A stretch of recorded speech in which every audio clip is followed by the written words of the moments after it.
അപ്പോൾ എനിക്ക് തോന്നുന്നത് ഇപ്പം താങ്കൾ പറഞ്ഞ ആ വാർത്ത ശരിയാണെങ്കിലും അതിനൊരു ചെറിയ വ്യത്യാസം വന്നിട്ടുണ്ട്. കേരള സർക്കാർ ആ സിനിമകളെല്ലാം ബാൻ ചെയ്ത സിനിമകളെല്ലാം കാണിക്കാൻ തീരുമാനിച്ചു. അപ്പോൾ ബംഗാളിൽ ഇതേപോലത്തെ ഒരു സാഹചര്യം ഉണ്ടായിരുന്നു കഴിഞ്ഞ അവരുടെ ഫെസ്റ്റിവലിൽ. അവിടെ ഇതേപോലെ കുറച്ച് സെൻസർ ബാനുകൾ വന്ന സിനിമകൾ അവർ ഗവൺമെൻറ് വളരെ തൻ്റെ അടുത്തോടുകൂടി അത് സ്ക്രീൻ ചെയ്തു. അതുപോലെ തന്നെ ഇവിടെയും നമ്മൾ ആ സിനിമകൾ കാണിക്കാൻ തീരുമാനിച്ചിരിക്കുന്നു. അപ്പോൾ ഈ ബാൻ ചെയ്യുന്നു എന്നുള്ളതിന് ഇപ്പോൾ നമുക്കൊരു പൊളിറ്റിക്കലി അതിന് ഒരു സെൻട്രൽ ഗവൺമെൻറ് അവർ മനഃപൂർവ്വം ഇതിന് ചെയ്യാനായിട്ട് തീരുമാനിച്ചു എന്നൊക്കെയുള്ള കോൺട്രവേഴ്സീസ് ഏറിൽ നിൽക്കുമ്പോൾ തന്നെ ഇതിനൊരു ബാലിശമാണെന്നുള്ളതാണ് ഇതിൻ്റെ ബേസിക്കലി നമ്മൾ കാണേണ്ട കാര്യം. ഇങ്ങനൊരു ഫെസ്റ്റിവലിൽ ഈ പറയുന്ന ഇവർ ബാൻ ചെയ്ത ഈ 19 സിനിമയിൽ ബാറ്റിൽ ഷിപ്പ് പൊട്ടമിങ്ങനുണ്ടെന്ന് പറയുന്നു, ബീഫ് എന്ന് പറഞ്ഞ പടം ഉണ്ടെന്ന് പറയുന്നു. അപ്പോൾ ഈ പടങ്ങൾ കാണുകയോ അതിൻ്റെ സിനോപ്സിസ് വായിക്കുകയോ അല്ലെങ്കിൽ ഈ സിനിമകളൊക്കെ ഇന്ന് ലോകത്ത് ഏതെല്ലാം ഫെസ്റ്റിവലിൽ കാണിച്ചിരിക്കുന്നു, അവിടേക്ക് എങ്ങനെയാണ് ഈ സിനിമകളെ ആൾക്കാർ കണ്ടിരിക്കുന്നതെന്ന് പോലും ഒരു സ്റ്റഡി നടത്താതെയാണ് ഈ ബാൻ എന്ന് പറയുന്ന സംഗീതം നടക്കുന്നത്.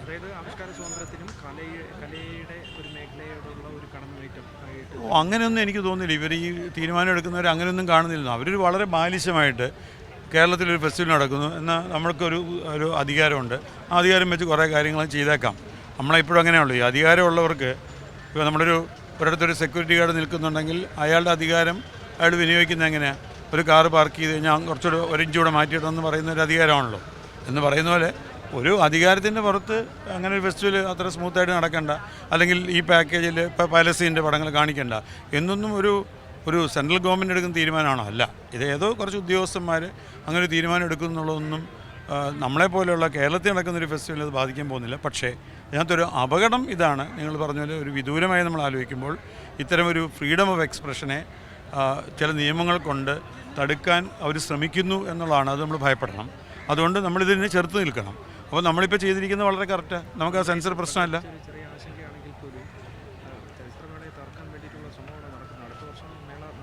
ഇല്ല, അതൊന്നും എനിക്ക് തോന്നുന്ന ഒരു പൊളിറ്റിക്കൽ പാർട്ടിയോ അല്ലെങ്കിൽ ഒരു സംഘം ആൾക്കാർ പറഞ്ഞാലും ഇതൊരു നമ്മുടെ ഫെസ്റ്റിവലിനെ പറ്റി നമ്മൾ മനസ്സിലാക്കേണ്ടത് നമ്മുടെ ഫെസ്റ്റിവലിനെ പറ്റി മനസ്സിലാക്കേണ്ടത് ഇത് ജനങ്ങൾക്ക് വേണ്ട ഒരു ഫെസ്റ്റിവലാണല്ലോ, അല്ലാതെ ഒരു സർക്കാരിനോ ഒരു നടത്തുന്ന സംഘാടകർക്ക് വേണ്ടിയുള്ള ഫെസ്റ്റിവലല്ല.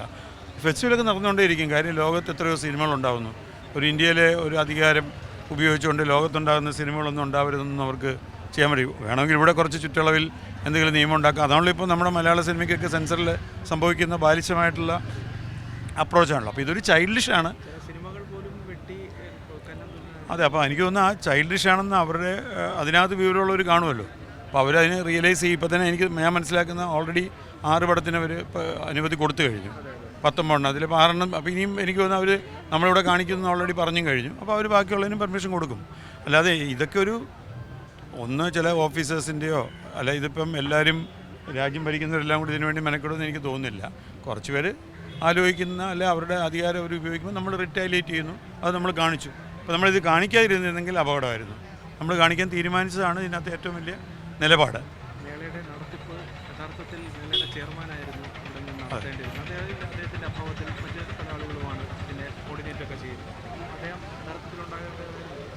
ഇല്ല, അങ്ങനെയൊന്നുമില്ല. അതായത് ചെയർമാൻ ഒരു ഓണററി പോസ്റ്റാണെന്നുള്ളതാണ് പരമാർത്ഥം, അല്ലാതെ ഒരു പെയ്ഡ് എംപ്ലോയി അല്ല അദ്ദേഹത്തിൻ്റെ ക്രെഡിബിലിറ്റിയാണ് എപ്പോഴും ചെയർമാന് വേണ്ടത്. ക്രെഡിബിലിറ്റിയാണ് അദ്ദേഹത്തിൻ്റെ ഒരു ഫിസിക്കൽ പ്രസൻസും. അദ്ദേഹം ഇത് നടത്തേണ്ട ആളല്ല. ആക്ച്വലി അയാളുടെ പ്രസൻസ് കൊണ്ട് ആ ചെയർമാൻ ആരാണോ അയാളുടെ പ്രസൻസ് കൊണ്ട് അയാൾക്ക് ഉണ്ടാക്കാവുന്ന വേറെ ഒത്തിരി കാര്യങ്ങളുണ്ട്. അല്ല, അങ്ങനെയല്ല.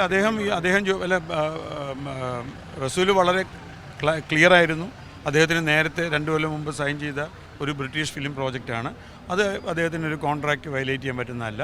അതെല്ലാം പറഞ്ഞ് സർക്കാരിനോട് ബോധ്യപ്പെടുത്തിയിട്ട് തന്നെയാണ് ഇത് അദ്ദേഹം സ്വീകരിച്ചത്. അപ്പോൾ സർക്കാരിന് അത് പ്രശ്നമില്ല. അതിന് കാരണം ഇത് ഓൾറെഡി ഇതൊരു വെൽ നിറ്റായിട്ട് ഒരു ഓർഗനൈസേഷനാണ്.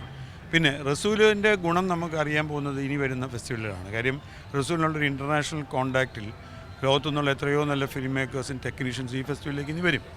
അപ്പോൾ അതാണ് നമ്മൾ കാണേണ്ടത്. അല്ലാതെ അദ്ദേഹം ഈ വർഷം വന്നില്ല എന്നുള്ളതിനെ കുറ്റപ്പെടുത്തുകയല്ല വേണ്ടത്. അദ്ദേഹം വരാത്തതിന് കൃത്യമായ ഒരു കാര്യം, അദ്ദേഹം മനഃപൂർവ്വം വരാത്തല്ലോ. പുള്ളി അധികാരത്തിൽ വന്നത് വളരെ ലേറ്റായിട്ടാണ്. അദ്ദേഹത്തിന് ഈ പടം ഉണ്ടെന്നുള്ള പുള്ളി ഓൾറെഡി കമ്മിറ്റഡാണ്. പുള്ളി അതിനുശേഷം ജോയിൻ ചെയ്യാമെന്നാണ് അദ്ദേഹം പറഞ്ഞിരുന്നത്. പക്ഷേ ഒരു ഫെസ്റ്റിവൽ ഉള്ളതുകൊണ്ട് പുള്ളി 18-ാം തീയതി വരുന്നുമുണ്ട്. ഈ വാലഡിറ്ററി ഫംഗ്ഷൻ പുള്ളി വരുന്നുമുണ്ട്. കഴിഞ്ഞ വർഷത്തെ അപേക്ഷിച്ച് ഇത്തവണ വിവാദങ്ങളൊക്കെ കുറവാണ്. പക്ഷേ അങ്ങനെയാണെങ്കിൽ പോലും ഈ തുടങ്ങി 5-ാമത്തെ ദിവസം പിന്നീടുമ്പോൾ പോലും ഇങ്ങനെ ചെറിയ ചെറിയ വിവാദങ്ങൾ വരുന്നത് ഇതിനകത്ത് വിവാദങ്ങളില്ലെന്നേ. അത് നിങ്ങൾ നിങ്ങളെപ്പോലുള്ള ആൾക്കാർ ചോദിക്കുന്ന വിവാദമല്ലാതെ ഇവിടെ ഒരു വിവാദമില്ല. സിനിമ നല്ലതുണ്ടോ, ആൾക്കാർ സിനിമ കാണും. പിന്നെ വിവാദം ഉണ്ടാക്കാനായിട്ട് വല്ല വിവാദം നിങ്ങൾക്കെല്ലാം അവിടെ ശ്രമിക്കാമെന്നുള്ളതല്ലാതെ.